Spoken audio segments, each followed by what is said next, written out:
I never thought a tomato plant would get me a $1,500 fine, 3 police visits, and a vendetta from the most miserable woman on the HOA board. You see, I moved out here for peace, for space, for the joy of watching chickens peck and tomatoes ripen under the sun. Not to be told my zucchini patch was a menace to the neighborhood aesthetic. But that's exactly what happened when Karen, yes, her real name might as well be Karen, decided my little backyard farm was the bane of her manicured existence. At first, it was just concerned notes slipped into my mailbox. Then it escalated. Fines, threats, cops showing up like I was cooking meth instead of compost. The kicker, my property isn't even technically under the HOA's jurisdiction. But Karen, she doesn't care about rules, only control. What she didn't know was, I record everything. And what I found hidden in her own backyard would turn her entire crusade into a scandal. She brought war to my fence line, but I was about to bring the harvest. My name's Jake. I'm a 34-year-old software engineer turned part-time urban farmer. A few years ago, I cashed out of the city grind and bought a modest ranch-style home on the edge of a suburban development. 1 acre, just enough for a garden, 3 chickens, and peace. The neighborhood is technically split. Half is HOA governed, half isn't. My property, not in the HOA. But guess where Karen lives? Yeah, dead center of the HOA zone. And she loves that power. It started simple. One morning, I found a typed note taped to my mailbox. Your roosters are disruptive. This is a family neighborhood. I don't own roosters. 2 days later, another note. The smell of livestock is infringing on communal enjoyment. I use odorless compost. Chickens clean as a whistle. The notes got bolder. And then, one afternoon while I was pruning heirloom tomatoes, I saw her. Karen. Blonde bob, yoga pants, and a clipboard like it was a weapon. She was taking pictures of my yard. I walked up calmly. Can I help you? She barely looked up. Documenting violations. Violations of what? She smiled. Neighborhood code. I reminded her. I'm not in the HOA.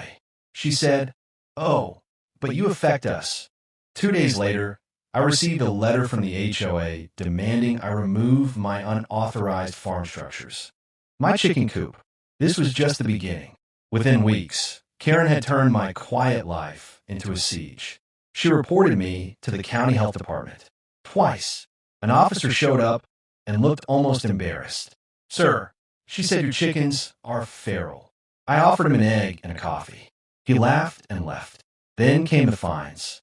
HOA letter after letter. $500 for the coop. $300 for excessive vegetation. $700 for non-conforming property usage. I called their office. Explained I wasn't a member. They replied, Karen submitted a petition. Claims your house is within the influence radius. Influence radius?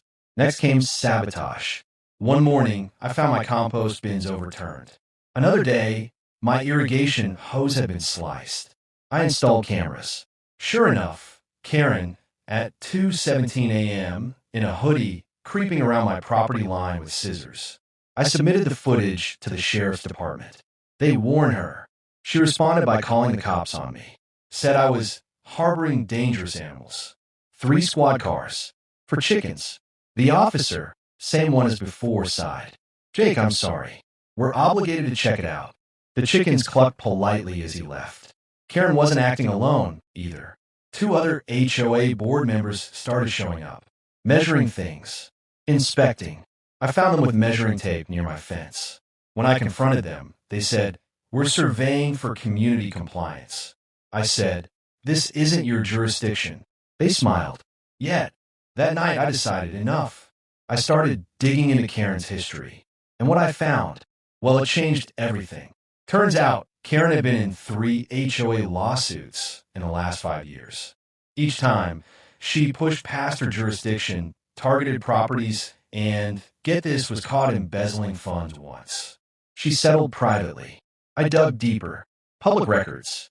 A friend who's a real estate attorney helped me understand the bylaws. I wasn't just free from the HOA, I was immune to their enforcement. But Karen had signed multiple fraudulent citations with forged signatures from supposed board votes. That was criminal. So I planned a little harvest festival. Just a small invite-only get-together on my property. But I also invited someone special, the local news. A friend's cousin, looking for a neighborhood drama piece. The event went off perfectly. Music, tomatoes, kids petting chickens. And Karen? She showed up, fuming, shouting that I had illegally hosted a public event. She tried to shut it down. in front of a live camera. And I handed the reporter a folder, footage of her vandalizing my property, police reports, and forged HOA documents. She turned white. The news segment aired 2 days later. Karen, red-faced, screeching about dangerous poultry, spliced with her midnight chicken coop raid footage. It went viral. Neighbors who had silently suffered under her reign finally spoke up. Turns out, I wasn't the only one she harassed. HOA emergency meeting was called, and Karen, removed from the board, facing misdemeanor charges for trespassing and document fraud. One board member resigned out of embarrassment. My favorite moment? Karen walking past my gate, eyes down as my chickens clucked victoriously in the background. I smiled and said, "Tomatoes are in season, Karen. Want one?" She didn't respond. Life's quieter now. My garden's thriving. My chickens are local celebrities. One of them is named Justice. No more fines. No more forged letters. Just fresh produce and a community that finally stood up to tyranny. Funny how one angry woman tried to control what she didn't own and ended up losing what she did. So if you've ever been targeted by an HOA tyrant or a power-hungry Karen, just remember, sometimes the best revenge is planting your feet in your garden and refusing to be uprooted. Comment "Justice served" if you made it to the end. And tell me, what would you have done if Karen came for your tomatoes?